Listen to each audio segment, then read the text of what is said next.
യു.എസിൽ income based repayment അല്ലെങ്കിൽ IBR പദ്ധതി പ്രകാരമുള്ള വിദ്യാർത്ഥി വായ്പ എഴുതിത്തള്ളൽ താൽക്കാലികമായി നിർത്തിവച്ചിരിക്കുകയാണ് വിദ്യാഭ്യാസ വകുപ്പ്. നിലവിൽ നിയമപരമായ തർക്കങ്ങളോ കോടതിയുടെ തടസ്സങ്ങളോ ഇല്ലാത്ത ഒരേയൊരു വരുമാന അധിഷ്ഠിത തിരിച്ചടവ് ഓപ്ഷനാണ് IBR. വരുമാനം അടിസ്ഥാനമാക്കിയുള്ള തിരിച്ചടവ് പദ്ധതികളിൽ ഒന്നാണിത്.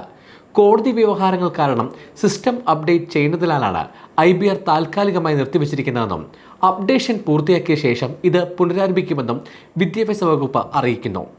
വിദ്യാഭ്യാസ വകുപ്പിന്റെ പുതിയ അറിയിപ്പ് മുന്നുദ്യോഗസ്ഥരുടെ പ്രസ്താവനകളെ ശരിവെക്കുന്നതാണ്.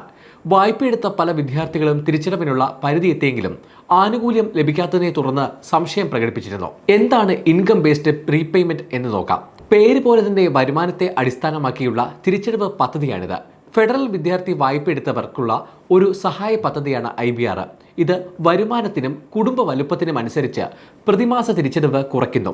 20 അല്ലെങ്കിൽ 25 വർഷത്തെ കൃത്യമായ തിരിച്ചടവിന് ശേഷം ബാക്കിയുള്ള തുക എഴുതിത്തള്ളാൻ വ്യവസ്ഥയുണ്ട്. ശമ്പളത്തിൽ നിന്ന് നികുതിയും അവശ്യ ജീവിത ചെലവുകളും നടത്തിയ ശേഷമുള്ള തുകയുടെ 15% 12 കൊണ്ട് ഹരിച്ചാൽ കിട്ടുന്ന തുകയാണ് പ്രതിമാസ തവണയായി അടയ്ക്കേണ്ടത്.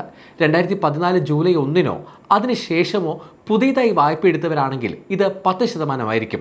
വായ്പ എടുത്തവരുടെ വരുമാനവും കുടുംബത്തിന്റെ വലുപ്പവും അനുസരിച്ചാണ് IBR പ്രകാരമുള്ള വിദ്യാർത്ഥി വായ്പ എഴുതിത്തള്ളൽ കണക്കാക്കുന്നത്. ഈ ഫോർമുല ഉപയോഗിച്ച് ഓരോ മാസവും എത്ര തുക തിരിച്ചടയ്ക്കണമെന്ന് നിർണ്ണയിക്കുന്നു.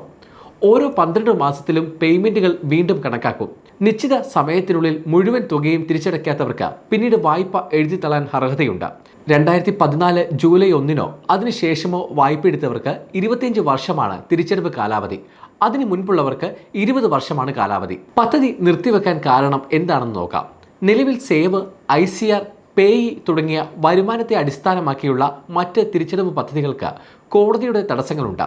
സേവ് പദ്ധതിയെ തടഞ്ഞുകൊണ്ടുള്ള കോടതിയുടെ ഉത്തരവ് കാരണം സിസ്റ്റം അപ്ഡേറ്റ് ചെയ്യുന്നതിനായി IBR പ്രകാരമുള്ള വിദ്യാർത്ഥി വായ്പ എഴുതിത്തള്ളൽ താൽക്കാലികമായി നിർത്തിവച്ചിരിക്കുകയാണെന്നാണ് വിദ്യാഭ്യാസ വകുപ്പിന്റെ വിശദീകരണം. സേവ് പദ്ധതിയെ നിയന്ത്രിക്കുന്ന നിയമത്തിലെ ചില ഭാഗങ്ങൾ IBR ഉൾപ്പെടെയുള്ള മറ്റു വരുമാനത്തെ അടിസ്ഥാനമാക്കിയുള്ള തിരിച്ചടവ് പദ്ധതികളെയും ബാധിക്കുന്നുണ്ട്. റിപ്പബ്ലിക്കൻ പാർട്ടിയുടെ നേതൃത്വത്തിലുള്ള സംസ്ഥാനങ്ങൾ 2023 ബൈഡൻ ഭരണകൂടം ആരംഭിച്ച പുതിയ വരുമാനത്തെ അടിസ്ഥാനമാക്കിയുള്ള തിരിച്ചടവ് ഓപ്ഷനായ സേവ് പദ്ധതിയെ തടയുന്നതിനായി ഒരു കേസ് ഫയൽ ചെയ്തിരുന്നു. ഇതേ തുടർന്ന് ഒരു ഫെഡറൽ അപ്പീൽ കോടതി കഴിഞ്ഞ വേനൽക്കാലത്ത് സേവ് പദ്ധതി തടഞ്ഞു. ഈ കോടതിയുടെ തീരുമാനം സേവ് പദ്ധതിക്ക് കീഴിലുള്ള വിദ്യാർത്ഥി വായ്പ എഴുതിത്തള്ളലിന് മതിയായ അംഗീകാരമില്ലെന്ന് വാദിച്ചു. ഇതേ നിയമം തന്നെയാണ് മറ്റ് 2 വരുമാനത്തെ അടിസ്ഥാനമാക്കിയുള്ള പദ്ധതികളായ ICR, പേയി എന്നിവയുടെയും അടിസ്ഥാനം. എന്നാൽ IBR രൂപീകരിച്ചത് കോൺഗ്രസ് ആണ്. തുടർന്ന് സേവ്, ICR, പേയി എന്നീ പദ്ധതികൾ പ്രകാരമുള്ള വിദ്യാർത്ഥി വായ്പ എഴുതിത്തള്ളൽ തടഞ്ഞു. എന്നാൽ IBR പ്രകാരമുള്ള വിദ്യാർത്ഥി വായ്പ എഴുതിത്തള്ളലിന് തടസ്സമില്ല. ജൂലൈയിൽ പുറത്തിറക്കിയ പുതിയ മാർഗനിർദ്ദേശത്തിൽ വിദ്യാഭ്യാസ വകുപ്പ് ഇത് സ്ഥിരീകരിച്ചിരുന്നു. സമയം മലയാളം വാർത്തകൾ ഇനി ടൈംസ് ഓഫ് ഇന്ത്യ സൂപ്പർ ആപ്പിലും. ഇതിനായി പ്ലേ സ്റ്റോറിൽ നിന്നോ ആപ്പ് സ്റ്റോറിൽ നിന്നോ times of India app install ചെയ്യൂ. മലയാളം ഭാഷ തിരഞ്ഞെടുക്കൂ. വാർത്തകൾ ആസ്വദിക്കാം. എല്ലാം ഇനി സമയത്തിൽ.